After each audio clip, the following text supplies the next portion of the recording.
নিজে বলেছে ওখানে সাংবাদিকরা ছিল, আইনজীবী ছিল, জোয়ান সাহেব নিজে বলেছে কোনোভাবে প্রমাণিত হয়নি, তাহলে কেন আমাকে কোনো অভিযোগ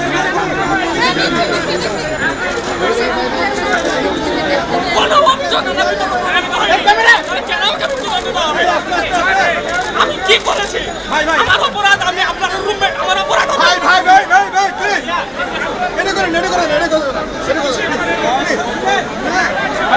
সাক্ষী আমার দিকে কোনো কথা বলবেন? আপনারা কথা হচ্ছে আমার নিজে ছাত্রবাদী করি না, আমাকে কেন মিথ্যে বলতে হবে? আমি কিভাবে বলতে পারি?